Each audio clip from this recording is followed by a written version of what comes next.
ওকে, এখন আমরা যে জিনিসটা দেখব এই জিনিসটার বা এই কনসেপ্টটার নাম হচ্ছে লাইফ সাইকেল হুকস। সো এই লাইফ সাইকেল হুকস খুবই খুবই খুবই ইম্পর্ট্যান্ট ভিউ অ্যাপ্লিকেশনের জন্য, কারণ এই লাইফ সাইকেল হুকসের উপরে নির্ভর করে ভিউ অ্যাপ্লিকেশনগুলোকে আমরা বিভিন্ন ধরনের ইন্টারঅ্যাক্টিভিটি দিই। ধরেন আমাদের ডাটাবেস কল করা দরকার, অথবা কোনো একটা জিনিস ডিসপ্লে করা দরকার, বা কোনো একটা জিনিস দেখানো দরকার, তখন কিন্তু আমাদের এই ভিউ লাইফ সাইকেল হুকসগুলোকে ব্যবহার করতে হয়। সো এইখানে যদি আমি একটু মানে পুরো কনসেপ্টটা একটু আপনাদেরকে বোঝানোর চেষ্টা করি, দেখেন বুঝেন কি না আপনারা। ঠিক আছে, এইটা হচ্ছে ভিউ লাইফ সাইকেল হুকসের ডায়াগ্রাম। ঠিক আছে, আচ্ছা এখানে এখানে অপশনস এপিআই ডায়াগ্রামটা আমরা দেখতে পাচ্ছি। আমি এটা দিয়েই বুঝাই, তারপর হচ্ছে আমরা কম্পোজিশন এপিআইতে যাব, কম্পোজিশন এপিআইটা বুঝবো যেটা আমাদের প্রয়োজন হবে। আচ্ছা, প্রথমে যখন আমাদের কোনো একটা কম্পোনেন্ট আসে, ওই কম্পোনেন্টেরটা রেন্ডার হওয়ার জন্য অনেকগুলো স্টেপের মধ্য দিয়ে যায়। আমরা যখন এখানে কোনো কম্পোনেন্ট লিখি, HTML কম্পোনেন্ট, সো এই HTML কম্পোনেন্টটা ডম ম্যানিপুলেশন করে ব্রাউজারে দেখানোর আগে অনেকগুলো স্টেপ হয়ে সে পার করে। ঠিক আছে, সো প্রথমে ধরেন আমি একটা এলিমেন্টকে রেন্ডার করতে চাই। সো যাত্রা শুরুটা হচ্ছে এইখান থেকে। সো এলিমেন্টটা রেন্ডার করার আগে প্রথমে যেটা আমি একটা হুক পাই, হুক বলতে যেটা বোঝায় সেটা হচ্ছে আংটার মতন, আংটা লাগানো। ঠিক আছে, আংটা লাগায় চেক করা। আমাদের ধরেন অ্যাপ্লিকেশনের মেইন একটা প্রসেস আছে। ঠিক আছে, এই যে এখানে যে জার্নিটা দেখতে পাচ্ছি না, লম্বা তীর চিহ্ন, এই তীর চিহ্নটা ইন্ডিকেট করে হচ্ছে আমাদের পুরো অ্যাপ্লিকেশনের কোনো একটা এলিমেন্টের জার্নিকে। ঠিক আছে, ধরেন আমার এই যে ডিভ এলিমেন্ট, এই ডিভ এলিমেন্টটার পুরো অ্যাপ্লিকেশনের জার্নি যদি আমি চিন্তা করি, বা আমার এই পুরো পেজটার যদি অ্যাপ্লিকেশনাল জার্নিটা আমি চিন্তা করি, তাহলে এই অ্যারো সিম্বলটা হচ্ছে অ্যাপ্লিকেশনাল জার্নিটার মানে ইন্ডিকেট করছে। আচ্ছা, সো এখন এই অ্যাপ্লিকেশনাল জার্নির ইন্ডিকেশনে প্রথম যে হুকটা, মানে যে প্রথম যেই জায়গায় আমি বুঝতে পারবো কোনো একটা ইভেন্ট হইছে বা ইভেন্ট হতে যাচ্ছে, হ্যাঁ, ওই জিনিসগুলো যেই মেথড বা যেই ফাংশনালিটির মাধ্যমে আমি বুঝতে পারি অ্যাজ এ ডেভেলপার, যেটা ভিউ প্রোভাইড করে আমাকে, সেইটা হচ্ছে হুকস বা লাইফ সাইকেল হুকস। ঠিক আছে, সো লাইফ সাইকেল হুকস মানেই হচ্ছে আমার এই ডম ম্যানিপুলেশনের পুরো প্রসেসটা, এই ডম ম্যানিপুলেশনের পুরো যে প্রসেসটা, ব্রাউজার কিন্তু ডম ম্যানিপুলেশন করেই দেখায় এখানে ভিউতে। সো ওই ডম ম্যানিপুলেশনের পুরো প্রসেসটাকে বিভিন্ন জায়গায় দেখার জন্য ডিফারেন্ট হুকস সে আমাকে প্রোভাইড করে ভিউ। সো ওই হুকসের নামগুলোই আমরা এখানে দেখতেছি। সো প্রথমে হচ্ছে বিফোর ক্রিয়েট, মানে কম্পোনেন্টটা ক্রিয়েট করার আগে একটা হুক আমাকে দেয়, সেটার নাম হচ্ছে বিফোর ক্রিয়েট। সো এইটা আমি প্রথমে ধরতে পারবো যদি কম্পোনেন্টটা তখনও আমার ক্রিয়েট না হয়। আচ্ছা, যখন আমার ইনিশিয়েট হয়ে যাবে অপশন এপিআই, ধরুন কম্পোজিশন এপিআইয়ের বেলা এখানে সেটআপ কম্পোজিশন এপিআইটা কাজ করে। আমি অপশন এপিআইটা বুঝাবো আগে, তারপরে কম্পোজিশন এপিআইতে যাব, কারণ অপশন এপিআইটা বুঝাটা মানে বুঝলে আপনি কম্পোজিশন এপিআই দেখবেন আপনার কাছে পানির মতো সোজা মনে হবে।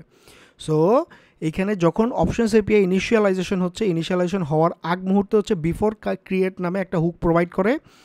অপশন এপিআই ইনিশিয়েট হয়ে যাওয়ার পরে আমাদেরকে সে ক্রিয়েটেড নামে একটা হুক প্রোভাইড করে। ঠিক আছে, এই হুকের মাধ্যমে আপনি দেখতে পাবেন যে কম্পোনেন্টটা ক্রিয়েটেড হচ্ছে কিনা। আচ্ছা, তারপর হচ্ছে হ্যাশ প্রি কম্পাইল্ড টেমপ্লেট। এই হ্যাশ প্রি কম্পাইল্ড টেমপ্লেটের কাজ হচ্ছে আমাদের যেই এলিমেন্টগুলো রয়েছে সেই এলিমেন্টগুলোকে কম্পাইল করে টেমপ্লেটের মধ্যে রিডাইরেকশন করা। তো এইটা একটা কমপ্লিট প্রসেস, কম্পাইলেশন করে অন দ্য ফ্লাই সেই জিনিসটাকে করতে থাকে কন্টিনিউয়াসলি। তো যদি পুরোটা হয়ে যায় তখন হচ্ছে বিফোর মাউন্ট নামে আরেকটা হুক সে আমাকে প্রোভাইড করে। তো বিফোর মাউন্ট হুকটা কি? বিফোর মাউন্টটা হচ্ছে এই কোনো একটা ইনফরমেশনকে ব্রাউজারে দেখানোর জন্য, কোনো একটা ইনফরমেশনকে ব্রাউজারে দেখানোর আগ মোমেন্টে, মানে মাউন্ট করার আগ মোমেন্টে যে হুকটা, সেটার নাম হচ্ছে বিফোর মাউন্ট হুক, নামটাই বলে দিচ্ছে। ঠিক আছে, সো বিফোর মাউন্ট হুকটা হচ্ছে এর আগে কাজ করে। এরপরে যখন এখন কি হলো, রেন্ডারিং ইনিশিয়ালাইজেশন হইলো, ক্রিয়েট করলো, ইনসার্ট করলো, ডমের মধ্যে ডম নোটটাকে ইনসার্ট করে দিছে এখন। ঠিক আছে, আমরা দেখছিলাম না ডমের মধ্যে নোট যখন ইনসার্ট করে ফেলি, হ্যাঁ, নোট ক্রিয়েট করলাম, ক্রিয়েট করে নোটটাকে ইনসার্ট করে দিলাম। ওকে, তাহলে নোট ইনসার্ট করার পরে যে ইভেন্ট সেইটাকে বলা হয় মাউন্টেড ইভেন্ট, মানে অলরেডি মাউন্ট করা হয়ে গেছে। আর বিফোর মাউন্ট হচ্ছে মাউন্ট করার আগ মোমেন্টে। তাহলে এই হচ্ছে আমার মাউন্টেড হয়ে গেল। এখন এরপরে কি, এরপরে যদি নতুন কিছু মডিফিকেশন আসে, মানে নতুন কোনো মডিফিকেশন যদি কোনো করা হয়, ডাটার মধ্যে যদি কোনো চেঞ্জ আসে, তখন তার আগে একটা ইভেন্ট ঘটে, সেটার নাম হচ্ছে বিফোর আপডেট।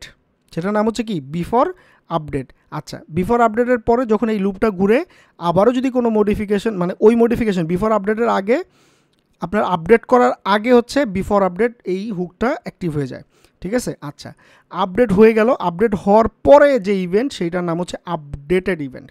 ওকে, সো এটা আপডেট হয়ে যাওয়ার পরের ইভেন্ট। দেন আবার এখানে মাউন্ট হয়ে গেল, মাউন্ট হওয়ার পরে আপনি যদি ওই পেজ থেকে চেঞ্জ করে অন্য কোনো পেজে চলে যান, তাহলে আপনি আনমাউন্ট করে ফেলতেছেন কম্পোনেন্টকে। তখন আপনি কি করছেন, তখন কম্পোনেন্টকে আনমাউন্ট করে ফেলছেন, মানে কম্পোনেন্ট সেখান থেকে সরায় ফেলবেন। তো কম্পোনেন্ট সরানোর আগে হচ্ছে বিফোর আনমাউন্ট, সরায় ফেললেন, আনমাউন্ট করে ফেলছেন, তারপর হচ্ছে আনমাউন্টেড। সো এই হচ্ছে পুরো লাইফ সাইকেল ভিউয়ের একটা অ্যাপ্লিকেশন, মানে এই যে পেজটা, এই পেজের পুরো অ্যাপ্লিকেশনের প্রসেসটা হচ্ছে এইভাবে করে কাজ করে। আচ্ছা, এর নিচে যদি আপনি এখানে যদি ক্লিক করেন, এখানে ক্লিক করলে আপনি কম্পোজিশন এপিআই এর যে মাউন্ট মানে হুকগুলো আছে সেই হুকগুলো আপনি দেখতে পাবেন। সো কম্পোজিশন এপিআইতেও কিছু লাইফ সাইকেল হুক আছে, ঠিক আছে। কম্পোজিশন এপিআইতেও কিছু লাইফ সাইকেল হুক রয়েছে। সো ওই হুকসগুলো আমরা এখানে দেখতে পাচ্ছি, যদিও এখানে অপশনস এপিআইগুলো আছে, বাট ওইটা আমার কনসার্ন না, আমার কম্পোজিশন এপিআইটা হচ্ছে কনসার্ন।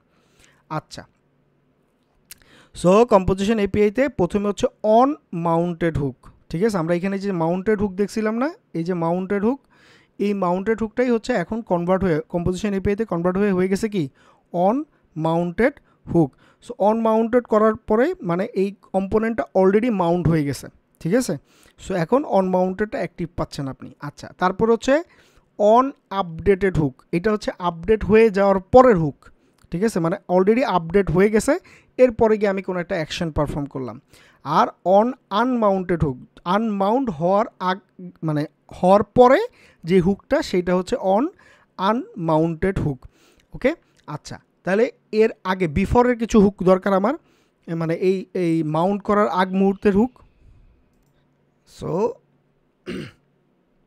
অপশনস এপিআইয়ের মতন কম্পোজিশন এপিআইতেও বিফোর আনমাউন্ট, বিফোর মাউন্ট নামেও একটা হুক আছে, বিফোর আপডেট নামেও একটা হুক রয়েছে, এবং বিফোর আনমাউন্ট নামেও একটা হুক রয়েছে, ঠিক আছে। এর বাইরে এডিশনাল রয়েছে হচ্ছে অন এরর ক্যাপচার্ড, যদি কোনো এরর অকার হয় ওই এররটাকে ধরার জন্য। তারপর হচ্ছে অন রেন্ডার ট্র্যাকার্ড, এটা এখনও ডেভেলপমেন্ট স্টেজে রয়েছে, সো ডেভ অনলি দেখাচ্ছে, বাকিগুলোও ডেভ অনলি দেখাচ্ছে, এরকম আরও অনেকগুলো রয়েছে। যেমন অন অ্যাক্টিভেটেড নামে একটা মাউন্ট রয়েছে, অন ডিঅ্যাক্টিভেটেড নামে মাউন্ট রয়েছে, অন সার্ভার প্যাচ মানে এসএসআরের জন্য এটা অনলি রয়েছে।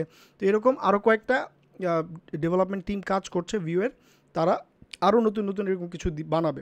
সো আমাদের এখানে 3টা জিনিস ইম্পর্ট্যান্ট, এবং টোটাল 6টা আমি আনমাউন্ট এখানে পেলাম। একটা হচ্ছে before Mount, on before Mount এইটা প্রয়োজন, তারপরে হচ্ছে অন বিফোর আপডেট এটাও প্রয়োজন, আর অন বিফোর আনমাউন্ট এটাও প্রয়োজন, ঠিক আছে। এবং এর উপরে যেটা আছে সেটা হচ্ছে অন আনমাউন্টেড, অন আপডেটেড এবং অন মাউন্টেড। এইখানে যেমন অপশনস এপিআইতে অন ক্রিয়েটেড ছিল, এই দুইটাকে এখন বাদ দিয়ে দিছে, এই দুইটা এখন আর প্রয়োজন নাই।